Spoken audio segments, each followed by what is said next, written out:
নমস্কার, কেমন আছেন সবাই? সুকন্যা সংসারে একটা নতুন ভিডিওয়ে আপনাদের সবাইকে স্বাগত জানাই।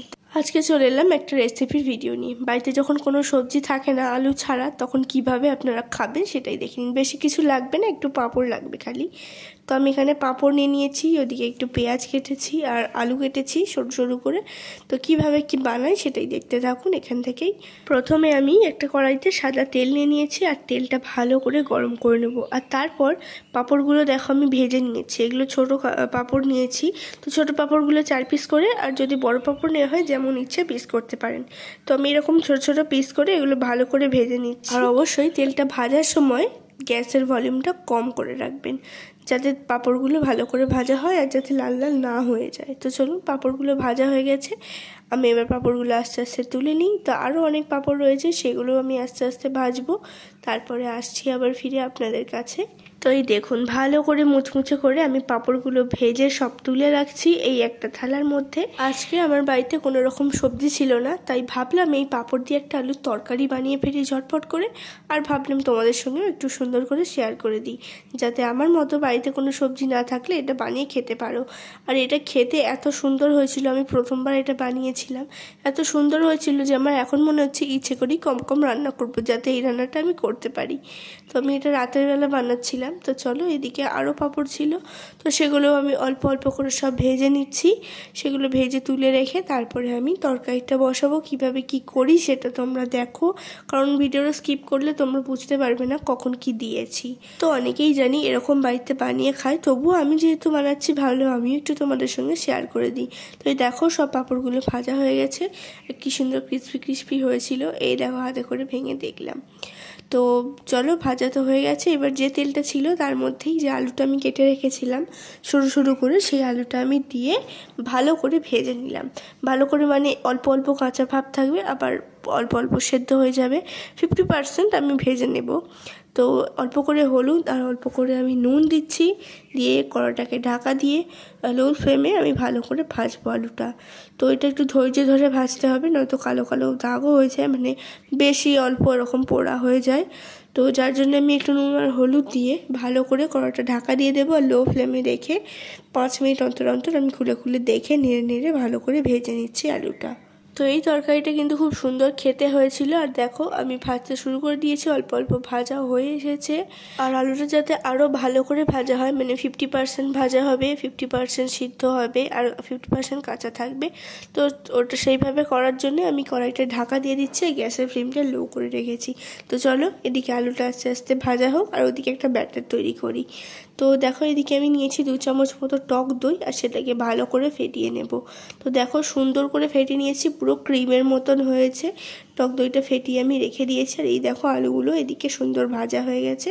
এই আলুগুলো এবার তুলে নেব। তো দেখো, 50% সিদ্ধ হয়েছে, আবার 50% কাঁচা আছে। তো এরকম অবস্থাতে আমি আলুগুলো সব তুলে রেখে দিচ্ছি।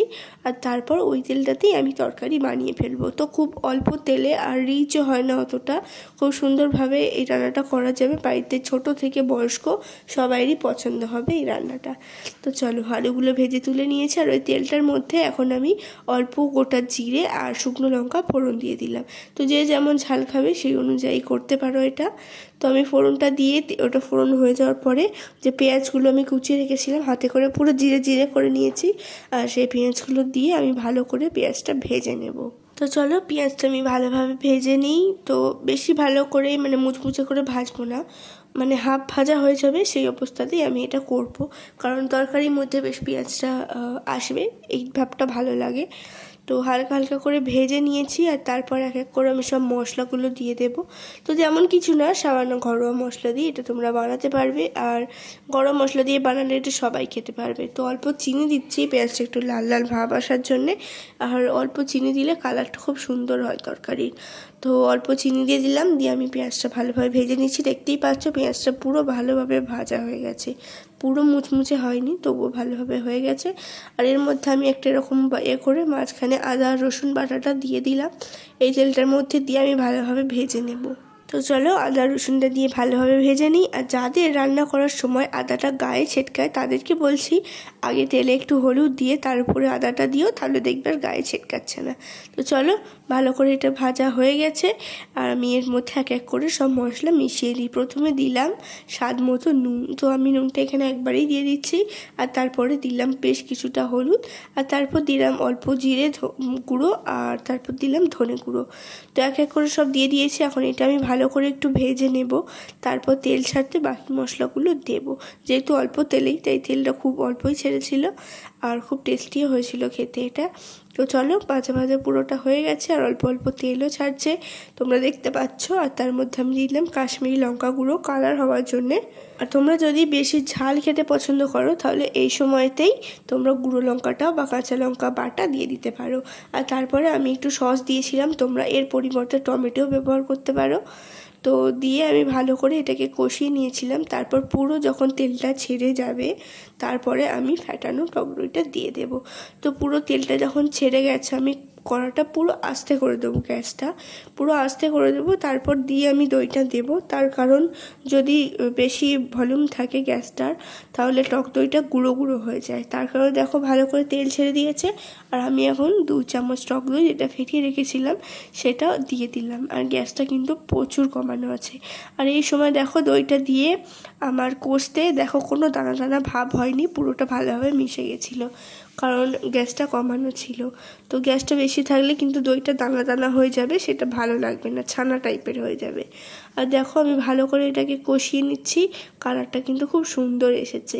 এর মধ্যে আমি এবার এটা দিয়ে বানিয়ে নেবো। তো যেহেতু টক দই দিয়েছি তার কারণে আমি একটু বেশি মিষ্টি দিয়েছিলাম। আমার তো টক টক ভাবটাই ভালো লাগে, কিন্তু বাড়ির তো আরও অন্য সদস্যরা খাবে, তাদের মুখে ভালো লাগার জন্য একটু বেশি করে দিলাম চিনি।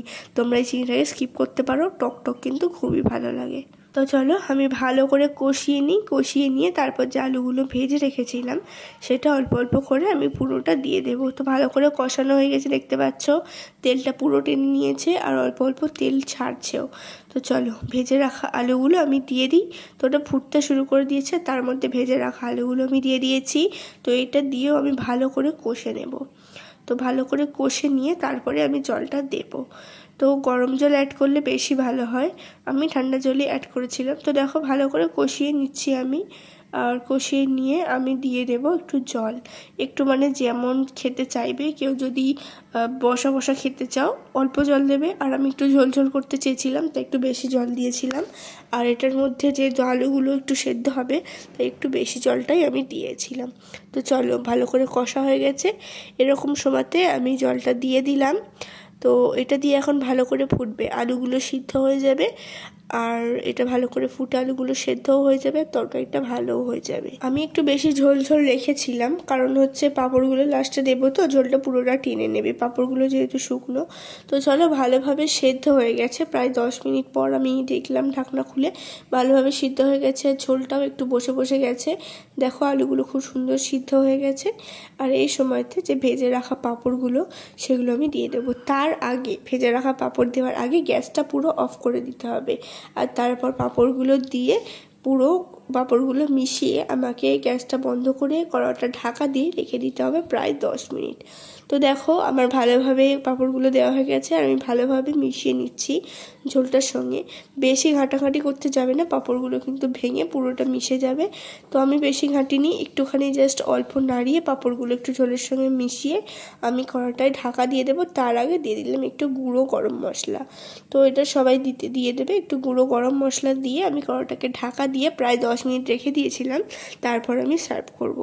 তো এখন 10 মিনিট থাক, তারপর ফিরে চলে এসেছি। দেখো খুব সুন্দর হয়েছিল, এই যে আমি তোমাদের দেখিয়ে দিচ্ছি, দারুণ হয়েছিল খেতে। ও বাচ্চা থেকে বড় সবাই এই খাবারটা খুব পছন্দ করে, তোমরা সবাই বাড়িতে এটা বানিয়ে দেখতে পারো, কেউ ঠকবে না, দারুণ হয় খেতে। তো আজকের ভিডিওটা এইটুকুই ছিল, যদি ভালো লাগে লাইক কমেন্ট শেয়ার করে জানিও কেমন হয়েছে ভিডিওটা। আবার পরের দিন আসবো একটা নতুন ভিডিও নিয়ে। আজকের ভিডিওটা এখানেই শেষ করছি, সবাই ভালো থেকো, সুস্থ থেকো, বাই বাই, টাটা।